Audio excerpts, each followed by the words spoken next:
Okay, people, so we gotta talk about something serious because it seems like Shonen Jump is trying to get you jammed up, fam. Based on this survey, a lot of cats is not feeling that Shonen Jump looks like they trying to get you, you know what I'm saying, with the chain gang. And that's not good, so I had to come in here and tell you guys what's going on. But we got a slew of stuff between updates incoming for Chainsaw Man 2. A certain manga that is humongous that a lot of people have been dying to see. Hey, when is it gonna get an anime? It's about to get an anime. We gotta talk about that. We got some last Airbender huge freaking news. There's just so much going on in this episode of FORNEVERNEWS, the only news source that provides anything and everything anime and manga related. We don't bore you. We get into it. Let's do it. No matter how you feel, get it done. No matter how you feel, get it done. No matter how you feel, get it done. No matter how you feel, get it done. Okay, before we go any further, please hit that subscribe and that bell to get all notifications. YouTube, yada, yada, yada. I need you to do those things for me. I'd appreciate immensely. No, seriously, like, it would help this channel to keep on growing if you would just do that quick thing. Now, with that being said, we got to start this one off with wow. Wow. A lot of people hit me up about this and was like, yo, Fornev, you got to report on this. You got to stop this from happening to our people because, yeah, Shonen Jump has been slinging this survey around, which, you know, they try to get results for different things. They try to get numbers, they try to get analytics to see which way to go, yada yada. That's totally fine. You want to see, hey, what manga people are into, what type of manga they want to read, how old they are. You know, this is the gathering data era that we're in with all these companies where they're constantly trying to get data to see where to go next. However, this one, a lot of people feel like Shonen Jump just went way too far because in their recent survey they asked a couple of questions that feel very uncomfortable. For starters, do you read manga on pirate sites? And it says you could put, I use them often, I use them occasionally, I have hardly used them, I have never used them. And then the second question is, please answer if you answered use them often or use them occasionally. In question 4, what is the name of the pirate site? And all for, I'm like, well, for starters, do you read manga on pirate sites? Like, you're basically asking them to admit to guilt to things that, yeah, technically, you know, people aren't supposed to be pirating and whatnot. So already the first question, do you read them on manga pirate sites? Like, dog, I don't care what you do, I'm telling you right now, mark it as I've never used them, just period. Like, you got to make sure you protect your assets, if you know what I'm saying. Mark it as I have never used them, because they are bugging out asking these questions to all these people. Like, why are you asking these questions? I get it, they're gonna masquerade it with the second question of, hey, which pirate sites? They're basically trying to see how many people are using pirate sites and which ones are they using, so they could get a grasp of who they got to attack next. But then on top of that, there's still implications there, and it's just kind of very strange of asking people that read manga, hello, hey, did you break the law? Like, are you breaking the law? Let us know. And I'm just here like, what? Why are they asking that? Like I said, I get what they're going to respond with, but I had to stress that this is very, very like, no.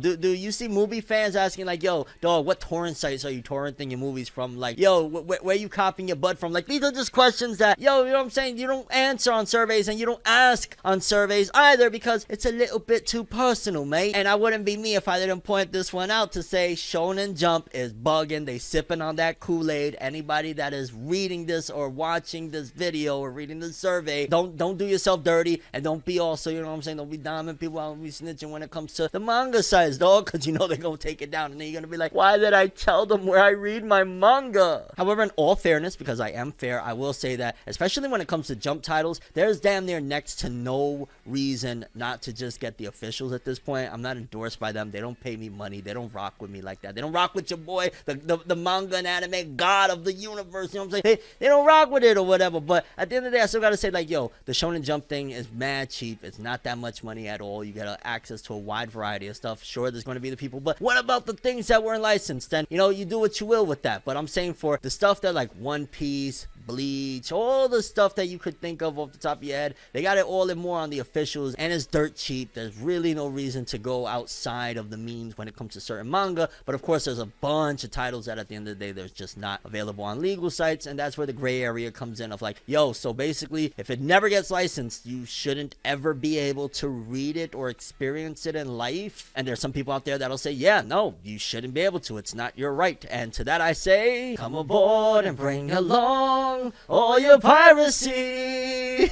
Together we gon' read the shit that they telling us not to. There's always room for more manga if we gotta pirate it. I say do things legit, but if not, yeah, you already know. Yo, dog, we bring it to musicals out here on Forever News. Where they do that at, dog? This is a special show right here. Yeah, people, just wanted to give you a heads up if you was on the Shonen Jump surveys or you know anybody that likes to answer those bad boys. Be cautious, lad. Be cautious at the very least. Next up, let's jump into something that got a lot of people going wild. We always debate whether or not it's anime because at the end of the day, it was made by Westerners, but I believe they use Japanese studios. Like, I know Studio Pierrot for a fact did Legend of Korra. I can't recall if they did the original Avatar or not, but the big news I got everybody talking is that there's 3 Avatar The Last Airbender films that are coming, animated films, and they're going to be like, they have dates and they have characters that are going to be focused in on. Let's read, so we got more info. Report: Avatar The Last Airbender film gets tentative release windows. The 3 upcoming animated films based on Avatar The Last Airbender and Avatar The Legend of Korra have reportedly received release date windows, which probably means they just barely inked the deal or some shit, I'd imagine. Nickelodeon Animation recently announced that a trilogy of Avatar The Last Airbender feature films were in the works. The latest news about plans for the movies was shared by the unofficial website Avatar News, which emphasizes that although the reports come from reliable sources, release dates are often subject to change and no authorized announcements have yet been made. At this time, however, the films are said to be scheduled for release as follows in 2024, 2025, and 2026 respectively. The first of the 3 movies is reported to focus on Avatar Kyoshi, a character who was frequently referenced in the original Avatar The Last Airbender series, but who lived long before its setting, meaning that Kyoshi's film is likely to be a prequel. That sounds very exciting. I love stuff like that. I always say, and I know people are going to be like, what? Why would you even think about that? But I always think a really cool Dragon Ball prequel would be Bardock's father. I want to know about who the hell was Bardock's father. There's so many endless possibilities. Prequels like that, you could do damn near anything you can think of and do it interestingly, because the world is, yes, technically the world that you love, but it's at a different time period, so things are going to be different. So right there, that is a very awesome way to start things off. I know there's probably going to be some people that would be like, no, I wanted to see Aang when he was older, or go back to the Legend of Korra. What's this? I think that this is a breath of fresh air and a great way to kick things off. The second of the upcoming movies, tentatively expected to be released a year after the first, will spotlight the character Zuko, according to Avatar News' previous report. Zuko, a young prince from the antagonistic Fire Nation, was a lead in the original series who was introduced as a villain, but gradually redeemed, becoming one of the adventure's greatest heroes as well as a fan favorite, which, if you ever watched Magi, it's like, yo, that's Hakuryu. Well, Hakuryu came after the fact. Let me not try and shit on, Avatar and stuff like that. But yeah, if you ever seen Hakuryu and you don't know nothing about Avatar Last Airbender, Hakuryu, there you go. And finally, the 3rd animated feature has just been reported to be set in the era of Korra, the main character of Avatar's sequel series, The Legend of Korra. Although it's not yet known if the movie will center Korra as its main character, the timeline suggests that the trilogy is meant to encompass 3 different points in Avatar's history, so that 3rd will be set farthest in the future of the fantasy universe. And I'll be honest, of the 3 of them, probably the Korra related one I'm not too fond of. Maybe if they do it like, yo, when Korra is already an old lady and her kids, I guess that could be something, but I wasn't the biggest Korra fan, if I'm being honest with you. I think of the 3 of them, for me personally, the one I'm most excited about, oddly enough, is probably the first one. I know probably most people are like, yo, dog, the Zuko one. That's probably going to be the best one, maybe, because, that's the one that fans are awaiting the most, I'd imagine. But I'm more so excited for the prequel one. Let's do some things that we don't know. We've referenced it and all of this jazz. Let's see exactly what was going on in that era. Let's see how awesome Kyoshi was. And just in general, let's do something fresh. You know what I'm saying? So that's what I'm excited for. But definitely let me know, of the 3 films, which I want to say it's the Kyoshi one is 2024, the Zuko one 2025, and the Korra one 2026. Which one are you most excited for? Again, I'm going to have to roll with the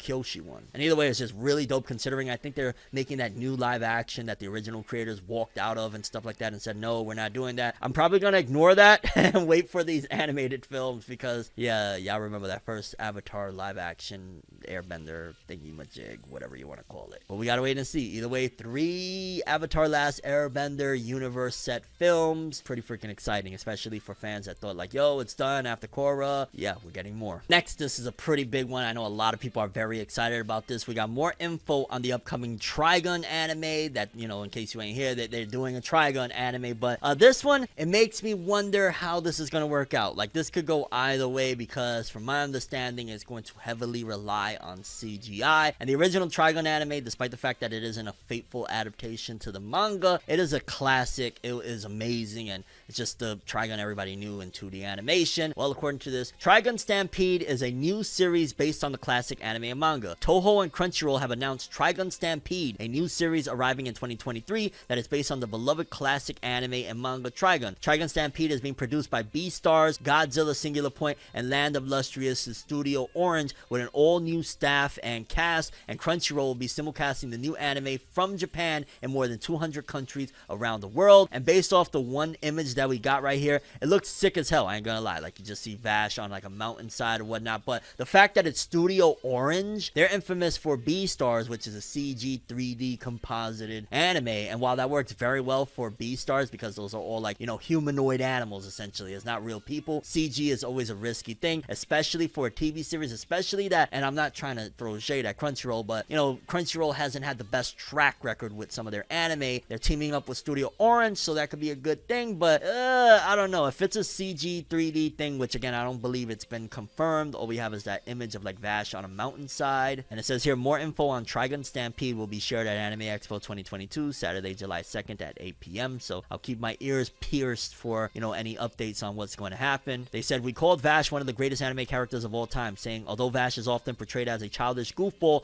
in reality, he's a very complex and tortured character who is doing his best to save people who never even know what he's done for them. And I'll be honest with you, I am going to watch this one. I'm going to give it a shot. Again, we don't know for sure, so let me stress that. I don't know 100% that it's going to be CG 3D, but Studio Orange's involvement and the people involved is what really leads it to believe that it's going to be that way. If it is, it could be either way. It almost feels like we're being forced. I'm going to just keep it a buck with you. It feels like we're being forced to accept that a lot of stuff is going to be 3D CG, and I feel like it's unfair that I'm throwing this conversation, so I'll leave it brief because we don't know again that Trigun Stampede is going to be 3D CG. But I feel like we're being forced into like, yo, if you like anime and manga, you're gonna have to get with this because this is the future. I genuinely feel that. I feel like that's what they're telling us with stuff like this. If this is indeed 3D CG, you know, the Dragon Ball superhero stuff, it's like little by little, it is what it is, and accept it, or I don't know, go rewatch the old Trigun that doesn't technically finish the story. Yeah, people, Trigun Stampede coming from Studio Orange should be arriving in Crunchyroll 2023. We'll see. Okay, people, let's switch gears a little bit now. Let's talk a little Tokyo Revengers. It's been so dry for Tokyo Revengers. In fact, I've noticed it's so crazy how Tokyo Revengers had such a crazy rise, and between the West and even Japan at this particular point, I've seen a massive dip in popularity. And not even that, people just genuinely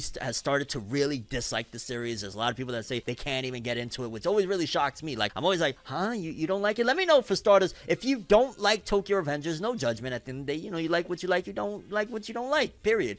If you're not a fan of it and you can't get into it, let me know why. I'm very curious about that, because for me, Tokyo Revengers, I was a faithful watcher of the anime every single week. I couldn't miss it. And to give you an idea of what I loved about Tokyo Revengers was that there was time travel in it, the idea of being able to rescue people that you love using time travel, all of that good stuff, the nostalgia of the dumb shit that you did as a teenager and thinking back at it. Like, that's what I loved from it. But here we got Tokyo Revengers. Its Christmas Showdown arc is scheduled for January 2023. So the winter season of anime, the upcoming winter season of anime, we can expect a return of Tokyo Revengers. I'm gonna guess 12 more episodes. It'll be fire to get 25, but considering now they're doing it like arc based of like, yo, the Christmas Showdown arc is coming, that's probably gonna be like a 12er, maybe even I could see it being a 10er, because they're just like at this point cutting down the amount of episodes. But if it's quality episodes, if the art and animation is just on 1,000, I'm fine with that. Let's get 12 here and there of highly done, high budgeted, all of that good stuff animation, so that way we could be like, oh, because just imagine if it gets like even close to a Mappa Studios or a Studio Ufotable type of adaptation for this one. It might turn some people around. They might be like,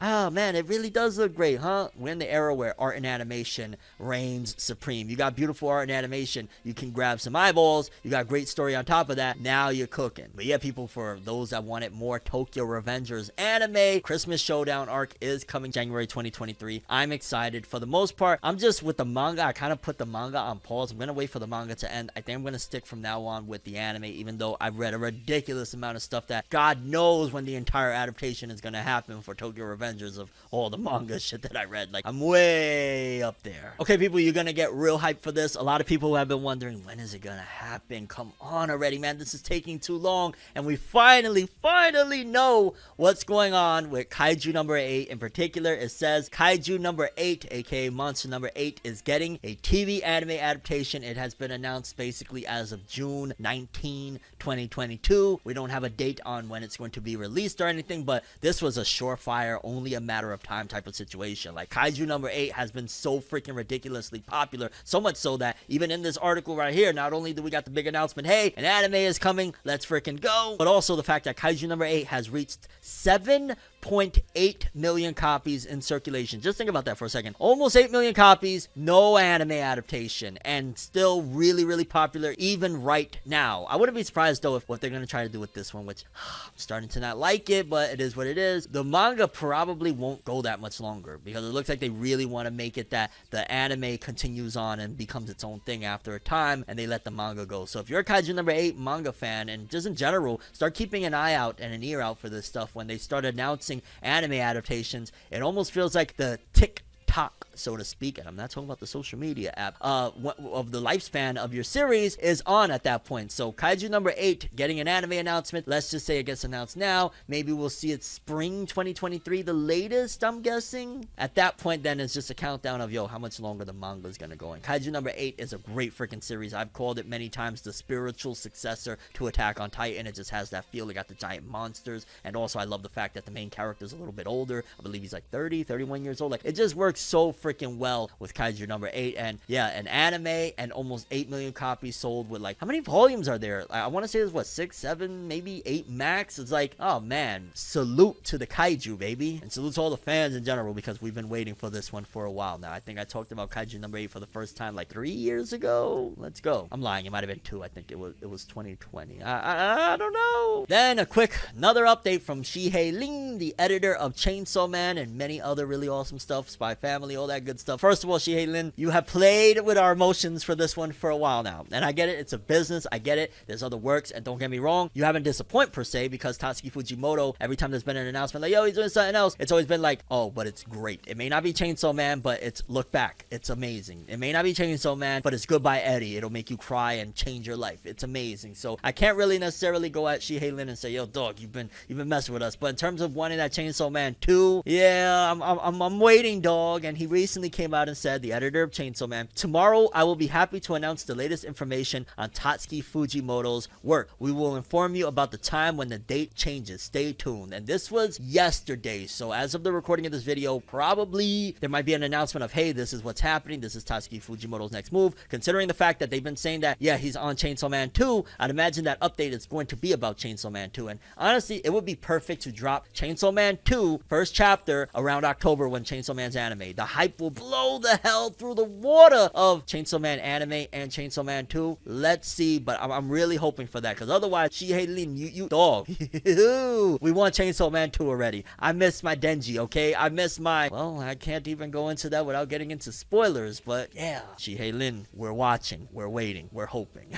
Quickly, let's talk more Dragon Ball Superhero Films success or lack thereof, because somebody did the calculations and it says here that Dragon Ball Superhero crosses the 1 billion yen mark. That's not $1 billion, 1 billion yen at the Japanese box office. And by the way, the other day people were clowning on me because I messed up and I was calling everything 100,000. Y'all know what I meant at the end of the day. Relax. At the Japanese box office after a week of its release. For comparison though, Battle of Gods hit 1 billion in 5 days, Resurrection F hit 1 billion in 6 days, and Broly did it in 3. So pretty much it took over double the time of what it took Broly for Dragon Ball Superheroes film to hit that mark. And I'm gonna be honest with you, because I see a lot of people caping for it, and don't get me wrong, I'm very excited for this film. My whole perspective after seeing a lot of what's to come with this film has changed. I'm actually looking forward to it. I'm not thrilled about 3D CG, but I'm looking forward to it for the most part. However, you gotta call a spade, because people are caping and saying that, oh, it was released in limited theaters. Well, yo, dog, that don't mean shit. Demon Slayer Kimetsu no Yaiba Kaiba's Mugen Train film at the height of the pandemic, #1 grossing Japanese film out there. At the end of the day, there's no excuse. I don't want to hear that it was in limited theater. Why was it in limited theaters? Because not that many theaters were rushing to get it and probably didn't want to get it, and at the end of the day knew it wasn't going to be a big hitter, like at the end of the day most of us called to begin with. This is pretty much one of the least successful opening weeks for a Dragon Ball film. I know they want to sweep it under the rug,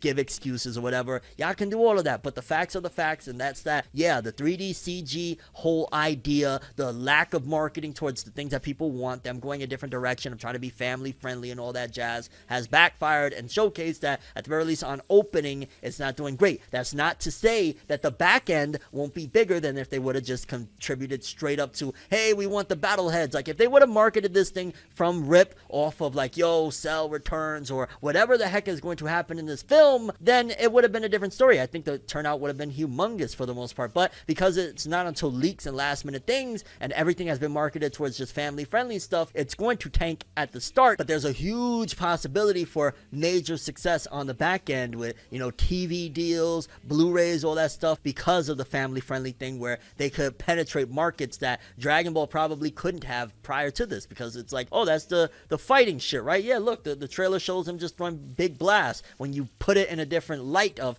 no, hey, look, it's the alien and he's taking care of the little girl that is like a granddaughter to him and shit like that, it's a different ball game and it could go in different directions. So while it's probably not doing the greatest, and yeah, it is tanking off rip, I think on the back end it could be a whole new avenue for Dragon Ball and a whole new section of fandom that it couldn't reach to begin with. So yeah, we gotta be honest, it's not doing good as any of the previous films in the last decade or so, but that doesn't mean that it won't do big on the grand scheme of things down the road. I'm imagining Toei Animation planned for all this, because just like, for example, taking a manga like Chainsaw Man and putting in a Shonen Jump, that was so daring of them, like, oh my god, something so crude. They're trying to go after different markets, Spy Family, family friendly, they want to do that, and I think that's where they're going with Dragon Ball, and the back end might be bigger, but as it stands right now, no, it is definitely a flop in comparison to the previous films. And it doesn't matter about limited releases, because if they really wanted, they would put it in all the theaters that they possibly can. That's the whole point, make money. So yeah, we gotta call a spade a spade. It's not doing well. Let's see what it does in the West though, because I think the West is still going to try and, you know, save the day, so to speak. I know I'm excited about the Gohan and Piccolo related stuff, and that's the main reason why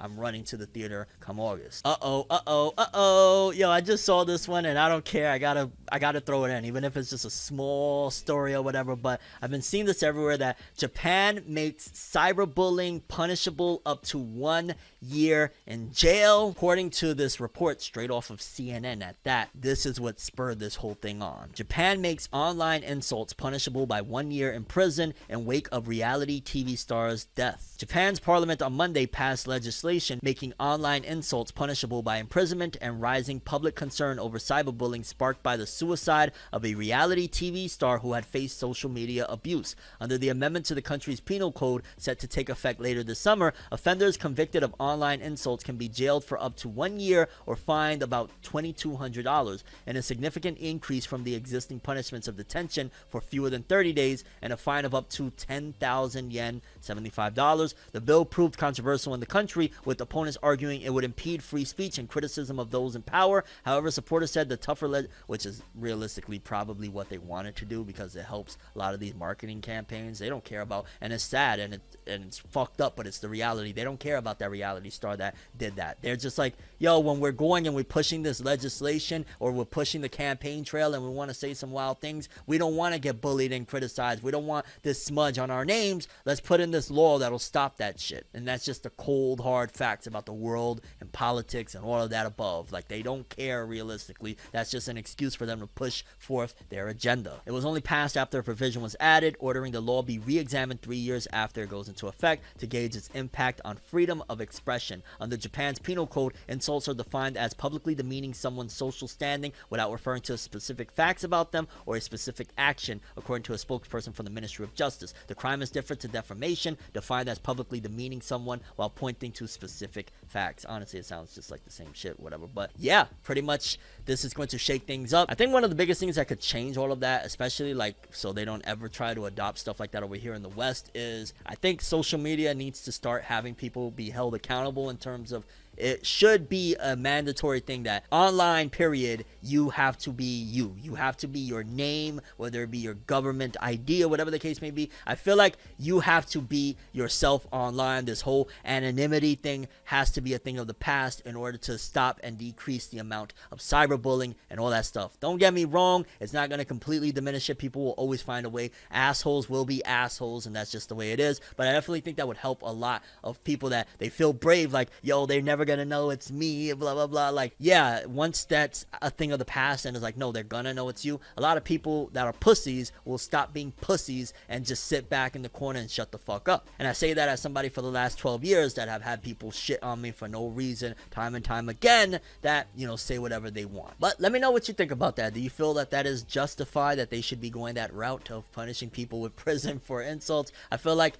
yo, just make it that people have to be themselves online. Like, you cannot put fake names. You can't be Greg Border 88 times without, like, you gotta be you. And let's round this bad boy off with an update from the staff of the Vinland Saga anime, going from basically Studio Wit to Studio Mappa. There was an update recently saying the following: it was my personal matter that I transferred to Mappa, and our team had to leave the previous studio regardless of my transfer. The release of my team wasn't planned in advance, and at that point we had already started production for season 2 while keeping almost the same team. If there is no prospect of continuing production, the team will have to be dissolved. However, once it is dissolved, it's not sure when we'll be able to gather the same creators again. We need to find the next production base urgently to keep the team, and of the several options, Mappa made the quickest decision. At that time, my transfer had been decided, so I think it's one of the reasons why they decided. But more than that, they respected the work of our team and had an understanding of the significance of keeping our team. Also, if the team wasn't released, I was planning to direct this title in a previous studio as an employee of Mappa. So essentially, this dude was making this Vinland Saga season 2 happen one way or another, and on top of that, it was either, hey, we go and we do this thing at Mappa, or there's no Vinland Saga season 2. I will take that, and I will take, yeah, give me my Vinland Saga season 2 at a different studio that may look slightly different, but you got, for the most part, the same people, opposed to no more Vinland Saga. That would be lame as hell. I would not want that. So shout outs to that dude. He sounds like a real leader. He honestly was thinking about his people, thinking about the future of this series. Like, really, really awesome dude, this animator that is, you know, making sure that Vinland Saga season 2 happens one way or another. Salute. Okay, people, more chaos in the world of anime and manga. I got some crazy news on My Hero Academia. Insane change, especially kind of last minute now, is happening right now. We got manga that are getting anime finally, manga that potentially are getting canceled, thrown out of the magazine despite a long run. We gotta talk about it. Berserk's return and what that looks like. The Code arc and Boruto, an update on that. There's just so much Dragon Ball Super. I don't want to waste your time with this intro. Let's get into it. Let's talk a little bit of that. FORNEVERNEWS! The only news source that provides anything and everything anime and manga related. And we don't bore you. We get into it. Let's do it. No matter how you feel, get it done. No matter how you feel, get it done. No matter how you move, get it done. No matter how you move, get it done. Okay, people, first order of business, please hit that subscribe button and that bell for all notifications. In case you don't know, YouTube has been blocking the god. It's like if I don't exist right now on the platform, and you hitting those buttons, if you haven't already, you being connected with me, liking, commenting, everything that you could possibly do really benefits. It just does, because right now, we at a bit of a dry spot here, lads, and I like to just keep it real with you guys, what's going on, honestly. First order of business, My Hero Academia. Fam, if I told you anything different than this, I would be lying in terms of that. I just see non-stop that My Hero Academia fell off. Oh my god, this is the worst it's ever been. Wow, I can't believe at the final hour, you know, the last arc, the last battles, it just fell apart like this. A lot of people have just been absolutely not vibing with My Hero. In fact, if I'm just keeping it real, my own opinion, I felt that for a bit now. My Hero Academia completely switched. It just went from one type of story, the way it was paced and everything, to something rapid, fast, and we started finding out little inklings of, oh, wait a minute, so the editor of My Hero Academia is also the editor, the perpetrator, some might say, of the editing behind Samurai 8, the Hunters Guild Red Hood, which are series that suffered a cancellation fate due to rapid pacing and just all around, even in the Hunters Guild killed Red Hood, some might argue that there was meta references of the writer, the author of Red Hood, kind of coming at the editing department, the editorial staff, and saying like, yo, y'all meddled with my stuff. So this editor that has been working with My Hero Academia for, I'm not sure how long now, I'd argue maybe about a year at the very least, has been kind of notorious in a sense of not being the greatest, not being a fan favorite. The way he rocks, the quality that he turns out isn't stellar per se, because editors have a big play in all of this stuff, despite the fact that you may think that, oh, it's all Horikoshi, it's all Tabata, it's all Toriyama, even though Toriyama hasn't wrote manga in like 100 million years. You get what I'm saying. There's more to it. There's a whole staff. There's especially the editor. He can be the difference between something going up and down, or going left or going right. They just have that type of power, and this announcement right here is about to change everything, because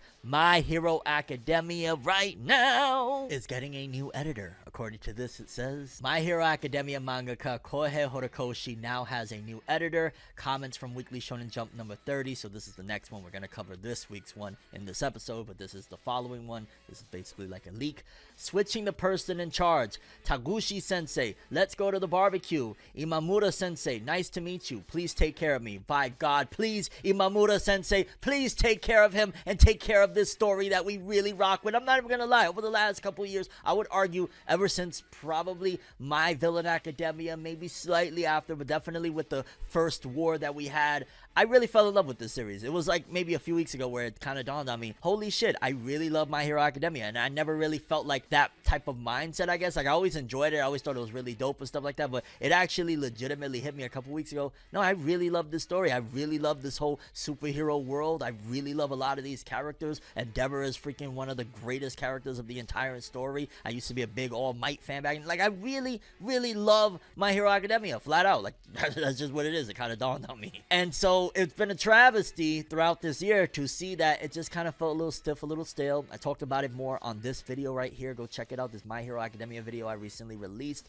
giving my in-depth thoughts on the last 5 or 6 chapters and whatnot. But ultimately, it just hasn't felt the same. And Imamura Sensei, we are looking at you right now, fam. Now that we know your name too, Horikoshi kind of threw motherfuckers under the bus. He was like, the barbecue dude, hold on, what? The dude that he said, Taguchi Sensei. I don't want to be mean about it, fam. I don't want to. I'm not gonna say it. I'm not gonna say it. Good riddance. No! I ain't gonna lie. I did that for comedic purposes. I do not want to be disrespectful by any means. Honestly, I know the way you probably move is in particulars. They probably put a type of editor like that on certain series for a particular reason. So I don't want to bash on dude too bad, but Imamura Sensei, now we're looking at you. So if things don't start to look up from here, if the pacing doesn't start to change to be more adjusted to where it needs to be, if things don't start going into a proper direction, Imamura Sensei. But I will say, ganbatte kudasai. You can do this. Steer this ship back on course to where people need it to be. Again, the Endeavor stuff, I love the Endeavor stuff. It's the pacing and the way the battles and the creativity in certain aspects. Like, let's get those things back on board and back in check, because My Hero Academia is a freaking awesome series, and I hate to be a part of something that everybody is like, oh, it's trash now towards the end, when, yo, My Hero has done some awesome stuff. Let's get it together. This new editor, welcome aboard. Let's kick some ass. And while we're on the topic of My Hero Academia, let's take a look, an updated look at the success of the series thus far, because courtesy of Jos_Ke, it says here, My Hero Academia manga sales evolution Japan. My Hero Academia is currently on what we would say its peak selling point for now, with volume 33 recording an all new high with season 6 of the anime coming. The series is on a super great state, and that's the crazy thing, because sales tell a different story than what the fandom is saying online, which I guess you could argue that online isn't the real world, right? Because like online, I don't hear none of this, but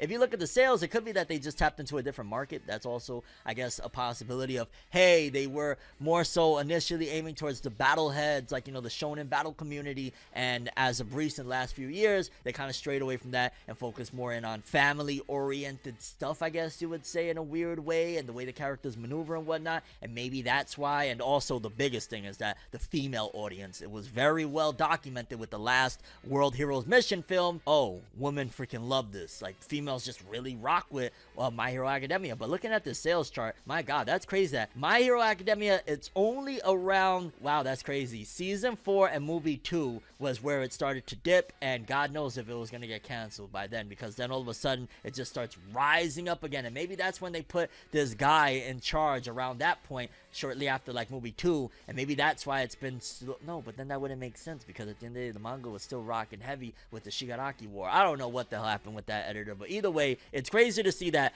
despite online, all I hear is, yo, it fell off, it fell off. The sales aren't saying that. Now, granted, it could be that they're starting to project that the sales might decline because of the word of mouth, and maybe that's why they also switched the editor, but definitely a fascinating piece of work to say the least, and also to see how far My Hero's come from Volume 1, which Volume 1 was a success off rip, yo. Over 100,000, like what, 125, almost 150, somewhere around there, all the way to where we're at right now. Like what, Volume 33 was like the biggest thing, and Volume 34 is growing.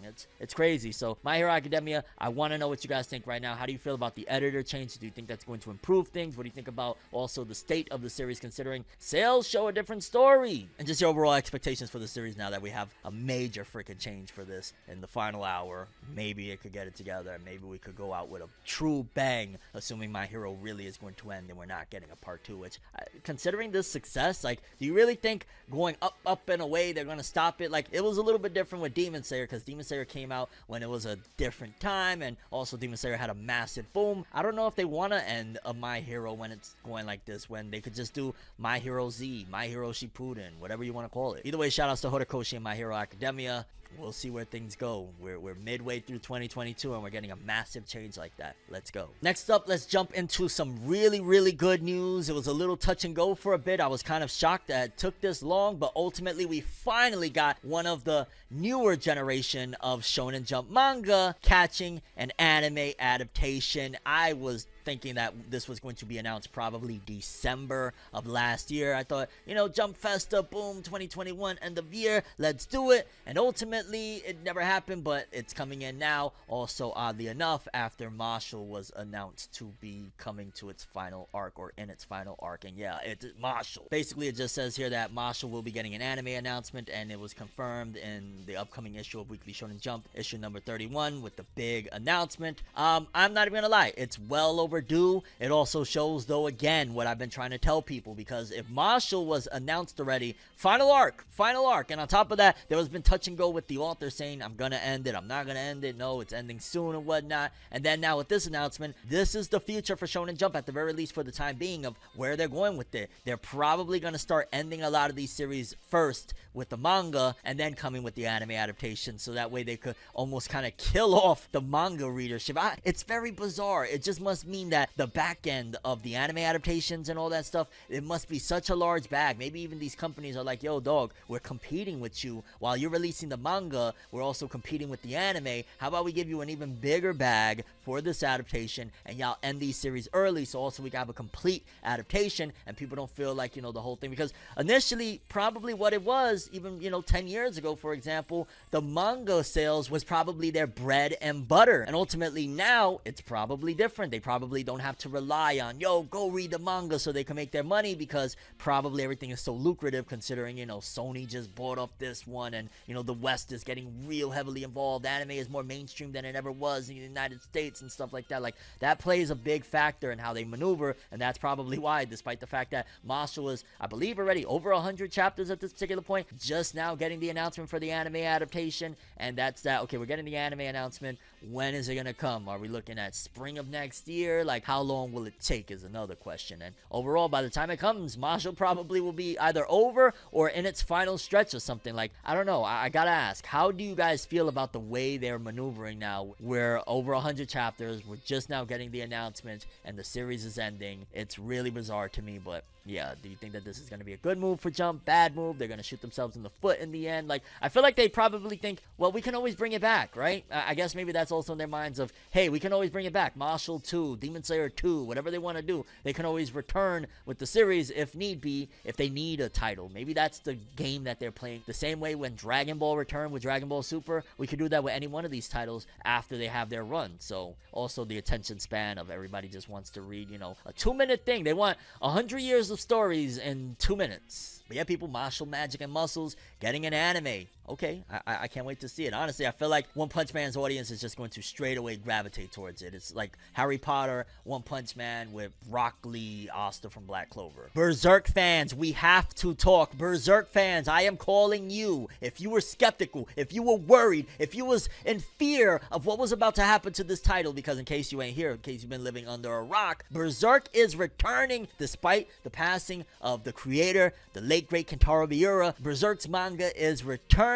People were skeptical, including myself, of, oh god, how is this going to work? What is the art gonna look like? Because Kentaro Miura was, bar none, one of the greatest artists and greatest storytellers of our time, period. It's just, it's facts, okay? I will hear nothing else of it. It was straight up a 10 out of 10, 11 out of 10, 20 out of 10 type of style. How are they going to be able to match up? Now, we started getting inklings of information of, well, for starters, we had that Studio Gaga that he had set up with apparently his best friend, longtime friend, and whatnot, and he was getting the art style down packed, but it was still like, okay, you know how to draw some type of style of his. How is this still going to work? Like, one of the biggest scares a lot of us had is, remember what happened with Boruto? Ikamoto was with Kishimoto since chapter 7 allegedly of Naruto, and then when we get the first 9 chapters of Boruto, you know, Sasuke looks like Professor Snape from Harry Potter and shit like that. Obviously there was a massive change and a massive overhaul, but nevertheless a lot of us were scared, like, yo, next thing you know, Guts is gonna look like Sylvester Stallone or some shit. Like, we were scared, but we can 100% rest easy because there's nothing to be scared of anymore. The first images, first of all, there's some leaks, but also the first image alone that came out, a colored page of the Berserk return with Guts and Puck, and I ain't even gonna lie, off rip I was like, okay, it looks, I could see the Studio Gaga change, because Studio Gaga, one of the things that I think is probably due to the way they decided they're gonna just adapt all their anime is it looks 3D. Like, they look like they intend off rip with the manga, let's make it 3D, so when we transition it in an adaptation,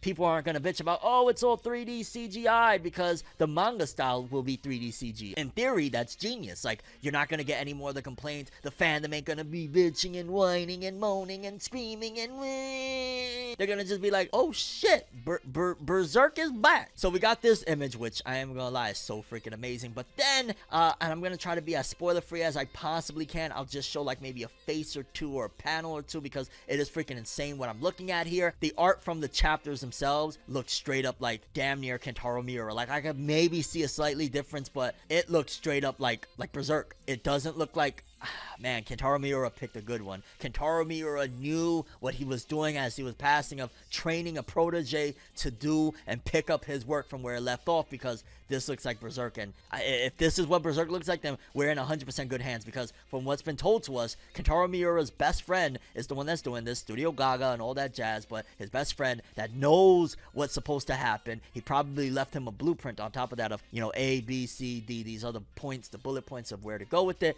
and also the art looks on point. This might be the greatest switch ever of switching the artist, but it still is remaining intact. Now, obviously, it's a matter of reading the chapters and seeing like, okay, it looks good, he knows everything, how does it write, how does it play, how does it, you know, the paneling, because Kentaro Miura was very cinematic with his paneling. That's going to be a question, and honestly, from the little pages I've seen, it looks really great, and wow, Berserk continues on, and it doesn't seem like we're going to be, you know, screaming in agony, because it could have gone really bad. Honestly, the only artist that I would have personally picked from anybody out there that I thought could have handled Berserk was Takehiko Inoue. Maybe Boichi, but definitely Takehiko Inoue would have been the one to do this. But despite it not being Takehiko Inoue, it looks incredible. Berserk fans, rest easy. Berserk is going to be beautiful, good sub, beautiful. Very, very exciting stuff, and I'm happy to say Berserk is back, and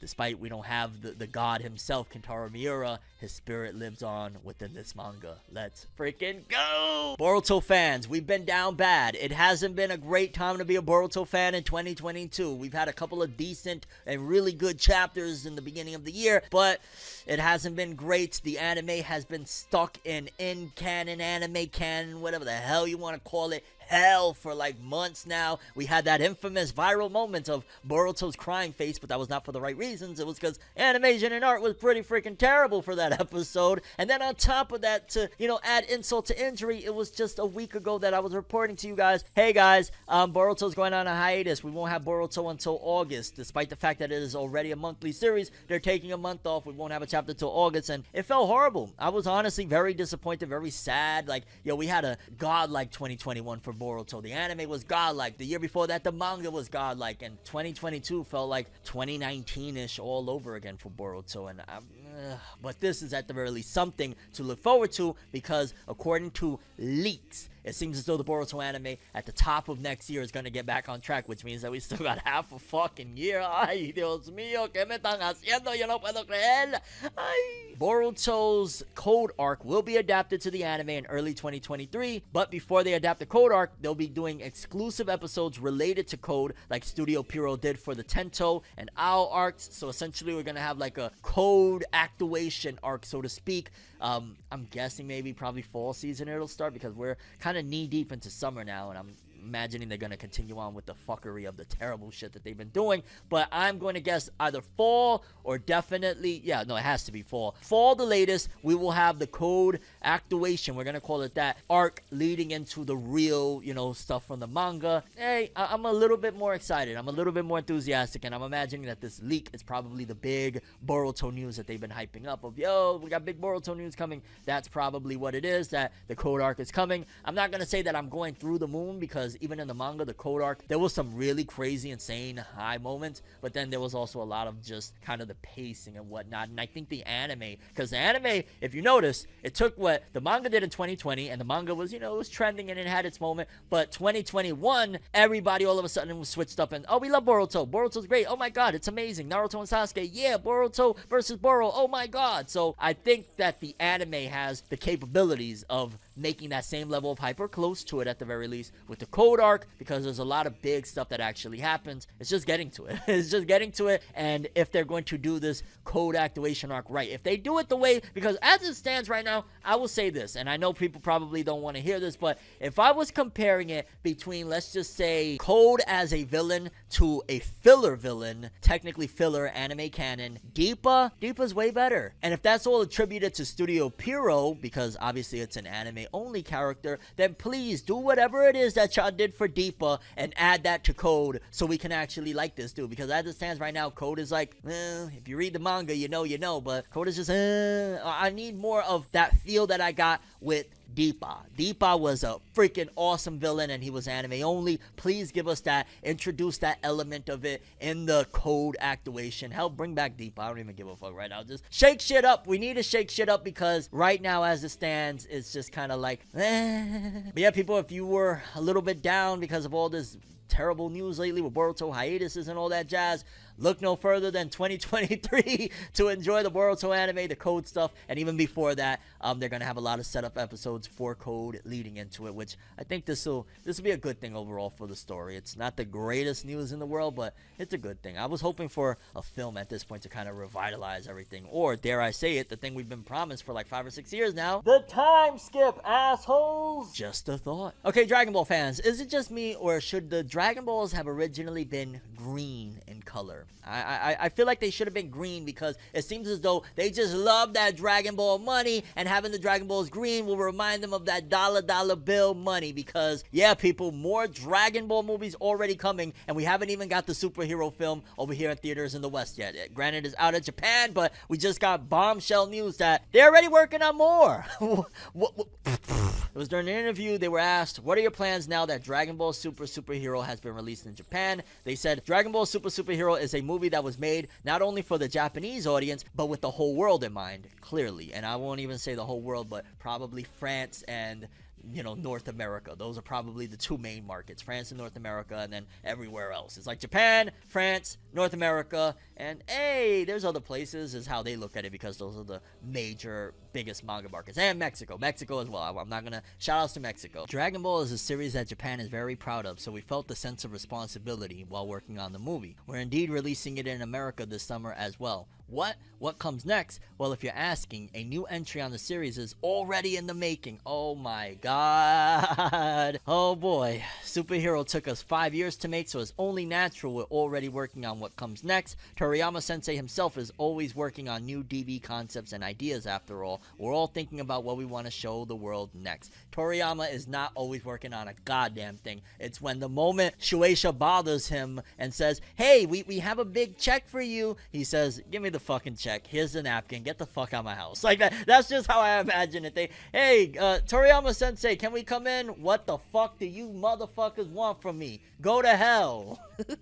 That's how I imagine it. And then again, he gives them the napkin and they go off on their ways with a napkin that just says more Dragon Ball, right? More Dragon Ball. There you go. That's the answer, because I'm skeptical, a little bit worried. I mean, honestly, I'm wondering, because it's already in production, is it because they, spent all the finances on creating, all the 3D models and whatnot? I guess I'm just wondering at this point, are they going to continue on with the 3D CG, or is that going to just be a one-time thing? Like, the fact that they're already working on it makes me question, like, well, what are you already working on? A 2D movie? 3D movie? What the hell is it going to be about? Where are we going with this? When is it going to take place? So many questions, but the biggest one is, please, no more 3D CG, and I know that's not going to happen, and I know at the end of the day, I'm gonna, for the most part, have a decent time, I'm sure, watching Dragon Ball Superhero when it drops in August in theaters, but god damn, dog, damn! It all just depends, right? And at the end of the day, yeah, they're gonna see their money. Those Dragon Balls, they're gonna turn them green one way or another, dog. They don't got blue balls, they got green balls, because they want that green cash money. But shout outs to them, because they've come up with the ultimate way of continuously raking in the dough. Like, and also the fact that it took them 5 years to make, highly doubt that. I mean, from what I understand, this movie was in the works prior to Broly, or around the time Broly was made. I don't think that it was 5 years, though. I think that they had the basic ideas, everything jotted down. It probably took 5 years for them to create all the character models and come up with a decent looking 3D CG that doesn't look like Appleseed or the back of my ass cheeks. What the fuck, no. Let me know what you guys think of that one. How do you feel? Do you feel like Dragon Ball Superhero 3D CG is fine and you're okay with the next one being 3D CG? You want them to go back to 2D? Do you think there even is a possibility of them going back to 2D? If they see a giant profit from 3D CG and next time around it's a lot cheaper to continue building because they already have all these character models, they might just say, no, we're sticking to the idea, the plan, and whatnot. Everything else is going 3D CG anyway, so I guess we gotta wait and see. But yeah, Dragon Ball's working on another one already. Undead Unluck fans, you're not gonna like this one. You're not gonna like this one. You're not gonna like this one. Now, granted, there might be a silver lining somewhere here, but the fact that we're not seeing the silver lining yet makes me very freaking worried, because in case you don't know, Undead Unluck has been going on for a long time. That and Mashle are kind of like in the same generation of manga. They were released around the same time. Sakamoto Days was a little later, but that's also kind of in that bracket of whatnot. We just got word Mashle Magic and Muscles has an anime incoming. We don't have any word or anything like that of Undead Unluck. A lot of people were speculating at Jump Festa, Mashle and Undead Unluck were going to get their anime announcements. That didn't happen. Then Mashle just gets an announcement, and then Undead Unluck gets this, that. Yeah, people are going to be pissed. According to its latest editor note, Undead Unluck is approaching its final fight next week with a color page and a 23-page extension in issue number 31, which means that if it's getting that page extension, probably a few months left at max. Feeling like Groundhog's Day, the terminology used in the editor text is meaning right before the final fight. This was similarly used for the Promised Neverland chapter 169 that ended in 181, and Kimetsu no Yaiba 182 that ended in 205. So ideally we could have probably 15 chapters maybe left for Undead Unluck, and again, it could end off as follows. It could end off like, yo, it ended, boom, anime announcement right at the end, or it could just be one of those cases of like, if you ever heard of Siren, it was a very big deal, a lot of people loved it, it ran for a very long time, never got an anime adaptation. I think one of the biggest reasons if Undead Unluck ends up not getting an anime and they don't do nothing with it is solely because of the fan service, and because in 2022 people might try to cancel Shonen Jump or Undead Unluck in general because of the beginning of it, that the way they marketed it early on was basically like a Johnny Bravo, grabbing up on a woman and all of of that jazz, and that just doesn't work anymore. A lot of people might feel like, hey, that's not right, that's promoting certain type of mentalities and stuff like that, so it might not actually, you know, come to fruition with anything based on that, if that's the mindset that they have and why they've taken so freaking long to even get one. But it also could go in line with what I've been saying for a little bit now, that they're ending a lot of Shonen Jump manga and manga in general first, and then coming with the anime adaptation after the fact. So we can't completely say, yo, they're getting rid of it with no anime, but only time will tell. Then this is kind of worrisome, and it just makes me wonder, like, man, like I've said, not even wonder, like I've said for a little bit now, unfortunately this latest generation of Jump, everything pretty much post Jujutsu Kaisen Chainsaw Man hasn't been ringing off like they'd imagine or they wanted, I'd imagine. Like Mashle, Magic, and Muscles, it did decent, but it's not like people are screaming, oh my god, like there wasn't no uproar about Mashle not having an anime the last 6 months of what people thought would have happened. So only time will tell. Let me know, what do you think? Do you think that they're gonna do Undead Unluck dirty? It's not getting an anime because of the fan service aspects, the, you know, Andy touching up on Fuko and all that jazz. Like,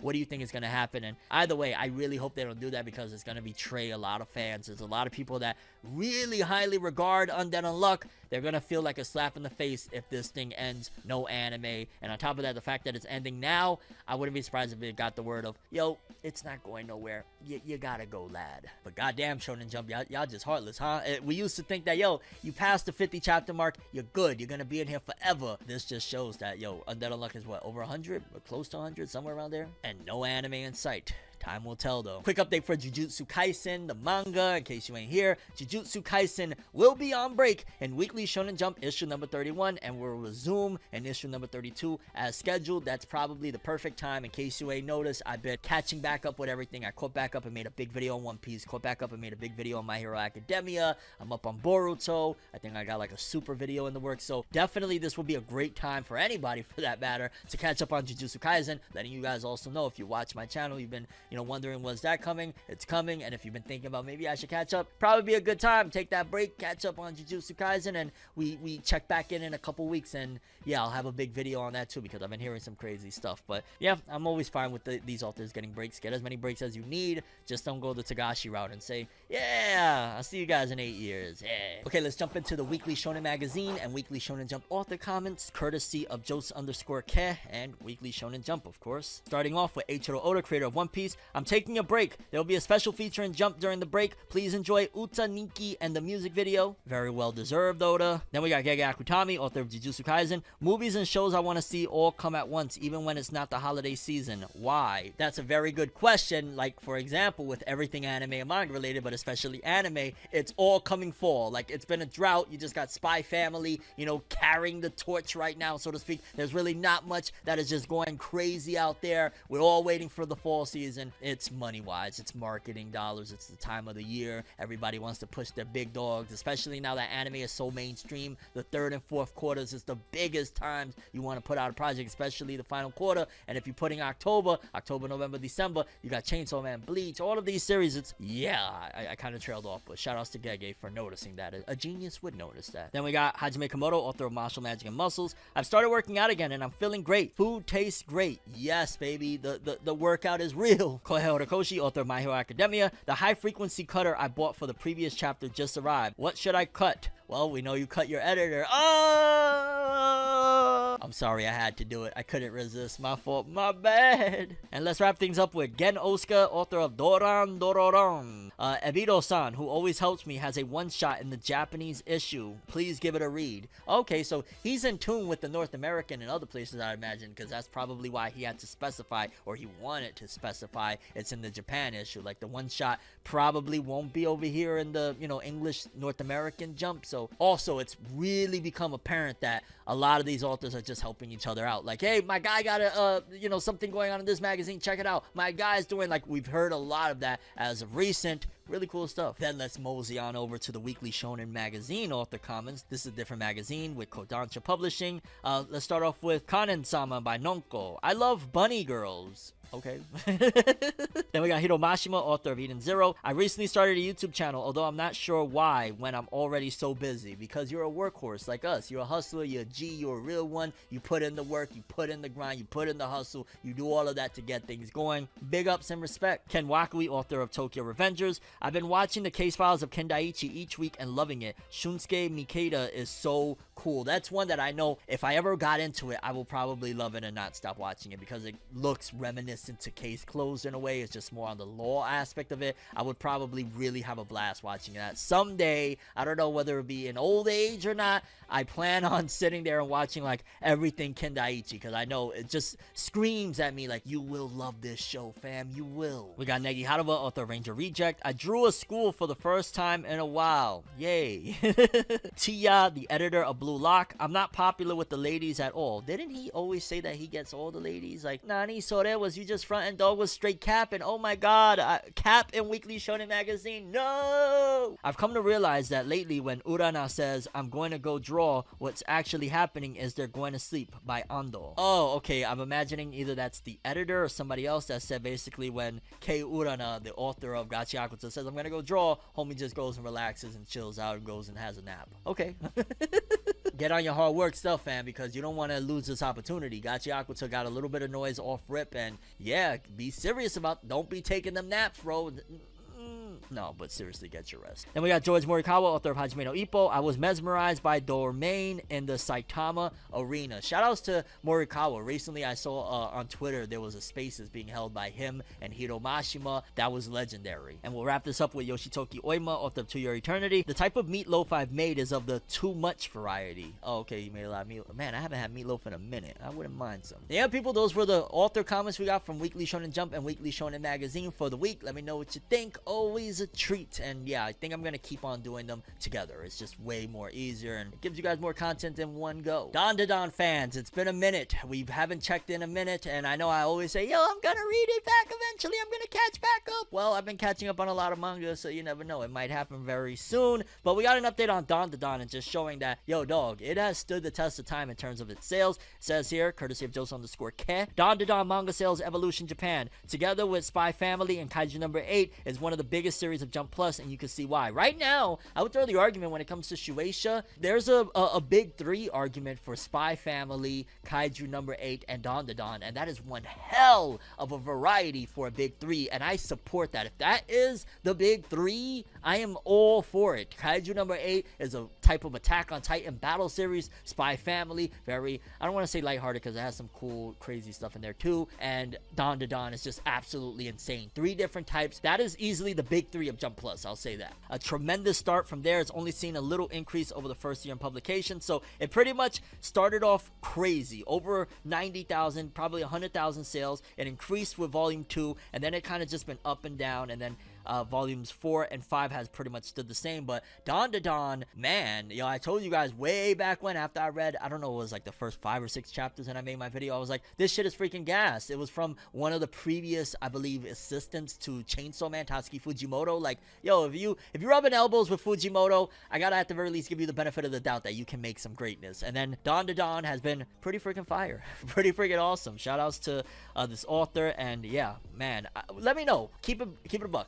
Would you be cool with screaming the new big 3 is Spy Family, Kaiju number 8, and Dandadan? And I'm not, obviously there's My Hero out there, there's a bunch of other series, but in terms of sales, I believe all 3 of them outsell My Hero. I believe all 3 of them outsell majority of what's in Jump, minus Jujutsu Kaisen and One Piece, which you throw the argument, okay, then they got to be a part of the big 3, but in terms of just Jump Plus, those 3 have made so much noise over the last like year and a half to 2 years. Chainsaw Man fans, well, in case you ain't here, I made a little small video that we're gonna insert right here if you missed it, because yeah, a lot of people didn't get their hands on that video. Play the clip, Chris, so they could see what I was talking about Chainsaw Man 2. Well, he just announced Chainsaw Man 2's release date, and oh my god. And now that you've seen that clip, we got a little update as well that Chainsaw Man has reached 13 million copies in circulation with the manga. That is absolutely flames of something that didn't even have an anime. It still doesn't have an anime. It doesn't get its anime till October, but we got July 13th. Well, technically, I got to give you guys an update. July 12th for North America will be having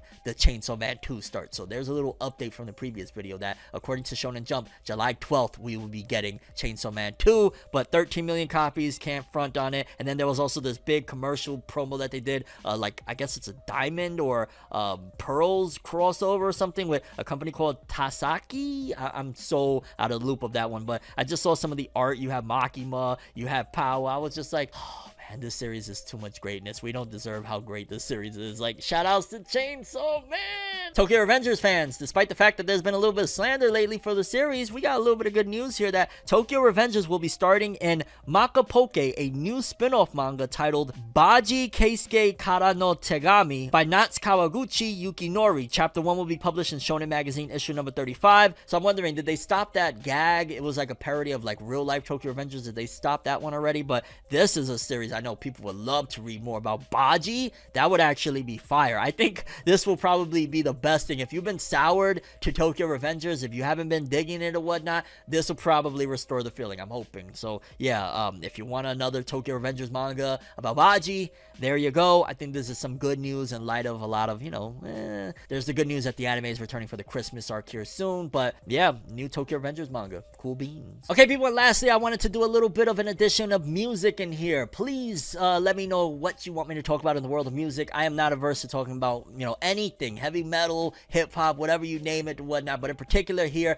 I wanted to cover a couple things. For starters, y'all know Drake released his latest album, Honestly Nevermind, and sales is looking like he's anywhere from 200,000 to 230,000 gonna be first week sales. We'll have them probably by the next episode of Forever News. I can update you on what they did, but I want to say that honestly, in terms of the quote-unquote pecking order, the big three of hip-hop, which arguably is almost becoming like the last generation's big three at this point, because we got newcomers like Lil Baby that is looking like he could take the throne. There's a few other ones in there.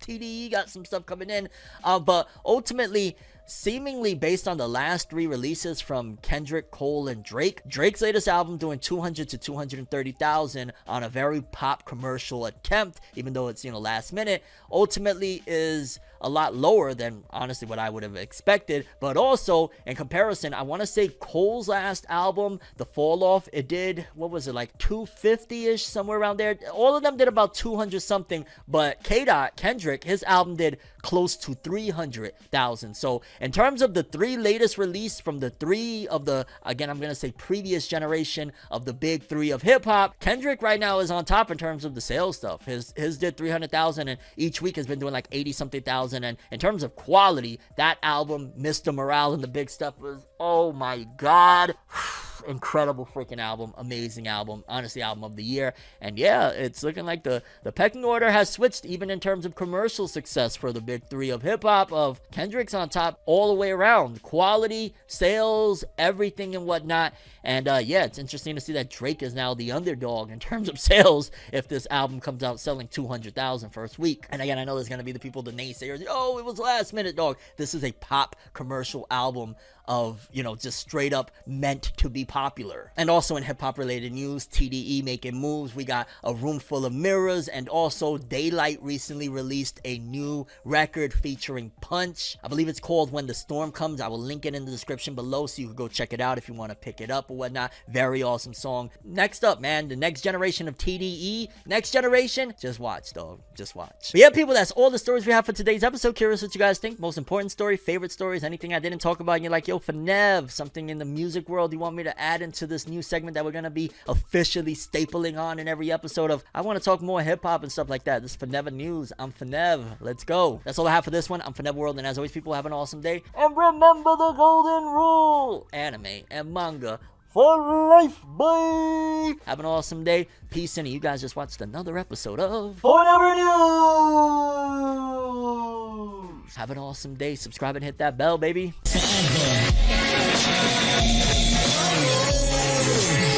You